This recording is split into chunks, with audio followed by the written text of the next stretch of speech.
This video is brought to you by Paperlike, an accessory for all iPads that makes drawing and writing with the Apple Pencil feel like actual paper.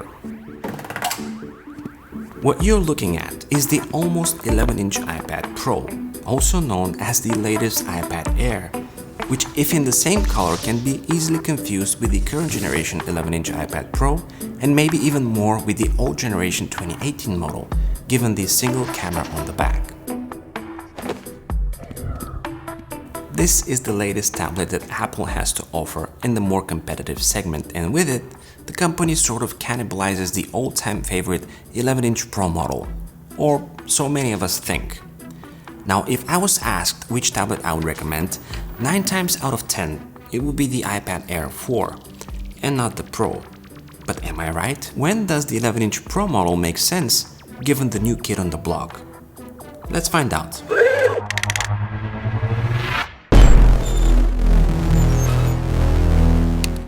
Hey guys, this is E, and if you're new to the channel, welcome. My name is Iskren and most people call me E, and this iPad Air 4 is amazing, yet a bit confusing knowing that the 11-inch iPad Pro is lurking around the corner. So let's clear the picture a bit and then firmly state which is which and why, utilizing the purchasing guide that I have prepared.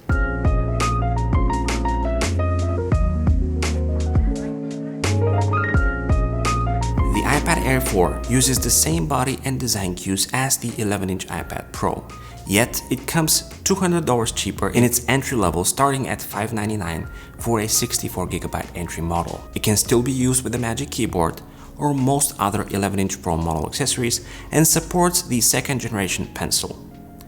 Where's the but in all this? The but hides in the following setbacks. For starters, the display is 0.1 inch smaller than the 11-inch model, coming to you at 10.9 inches. I admit this is not a decision maker by itself. In fact, to distinguish both, you have to put them side by side and really focus on the task of pointing at the thicker bezels. What can be a deal breaker on paper, however, is the fact that the Air 4 can be equipped with a maximum of 256GB storage capacity. Yes, I was surprised as you are. If you want to go higher, like 512GB or even 1TB, you are stepping into the Pro world, no questions asked. Also, the Air comes with a single 12MP f1.8 main camera, no ultra-wide or LiDAR sensor.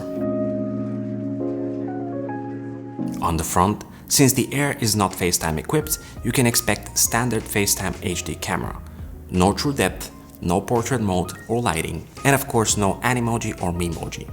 The Air also peaks at 500 nits max brightness while the Pro hits 600. While on the display, the Air is also clocked at 60Hz, no ProMotion technology. The speakers of the Air are only 2 and work in landscape mode, and we have an interesting comeback of the Touch ID in the form of a power button integration. So although they look very similar, the iPad Air and the 11-inch iPad Pro are very different. Even their internals are just as different, since the Air is rocking the latest A14 chip. Naturally, you might think there's a huge performance difference, but surprisingly, there's not.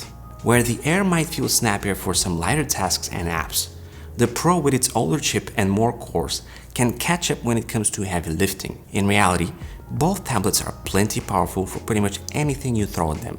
And if you were to make a choice right now, it shouldn't be provoked by the need or necessity of power. Your choice and your natural state of mind should always be to go for the best bang for your buck. And in many cases that will be the Air 4. The cases where the Air is not your tablet of choice, however, are the following.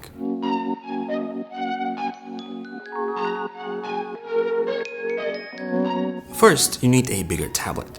Here the choice is simple, since only the Pro lineup have a 12.9-inch model. As I have stated in my iPad guide, creators usually might prefer the bigger variant of the Pro because of the larger screen real estate.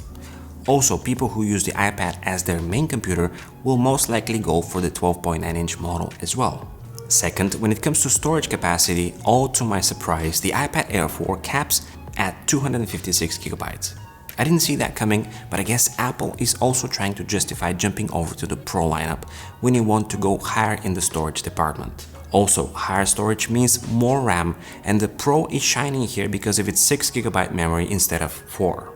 If you intend to use the tablet to consume media like movies and TV shows, the Pro is clearly the one to go for, since the Air has only 2 speakers and the sound that it produces is nowhere near what the Pro has to offer. The Pro gets louder, it is richer and a lot more immersive.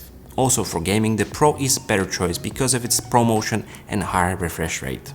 For those of you who use the iPad as their main computer, the Pro is a no-brainer as well. If you are looking for one specific reason, Face ID could very well be a major one, since it speeds up your workflow every time you log in or use the keychain to make payments. It might sound silly, but on a day-to-day basis, this speeds up productivity a lot. Sure, Touch ID is good on the Air, but it is nowhere as convenient and as quick as Face ID. To stir things up a bit more, as we go up the pricing of the iPad Air, where we have only one level until the final boss, which is 256GB, the pricing difference between the Air and the Pro is going down, where the Wi-Fi Air is $749 and the Pro is $899. So to simplify the situation, let's look at it this way. If we go for 256GB storage capacity, we're talking about $150 to spare. The question you should ask yourself is, if $150 are enough to cover your potential need of a wide-angle camera, LiDAR sensor, better front-facing camera, Face ID, ProMotion, a bit more brightness, and better sound. For all those listed, I'd cross off all irrelevant and only leave the ProMotion, Face ID, and better sound, because I believe that is all that matters. What do you think? Before I tell you what I think and show you my purchasing guide, I'd like to take a minute and thank today's video sponsor Paperlike, who provide the only iPad accessory that I would recommend to any iPad owner. Paperlike is a screen protector designed to do so much more than just protecting your iPad screen from the elements. If you are an avid Apple Pencil user, Paperlike is definitely your next best friend, because with it, the unnatural feel of using the pencil on a glass surface disappears, and you end up drawing and sketching on your tablet as if you do that on a real paper. Artists all over the world prefer the precision and tactile feel of using Paperlike. It is optimized to create the ideal amount of friction for extended drawing sessions and the right stroke resistance for optimal accuracy. If you are like me and you write a lot, Paperlike also helps reduce muscle fatigue caused by writing on a glass tablet and make your iPad feel just like a notebook. To top it all, this protector enhances your viewing experience and eliminates the nasty fingerprints thanks to the matte anti-glare finish. Paperlike ships worldwide for free with a 100% satisfaction guarantee. So to get your hands on your own Paperlike, hit the link in the description below. So here's what I'd recommend when it comes to the iPad Air. If you are okay with the base 64GB storage, I am 100% sure that you'll be just as okay with all the features that the iPad Air 4 provides without putting too much thought of what the 11-inch iPad Pro has to offer.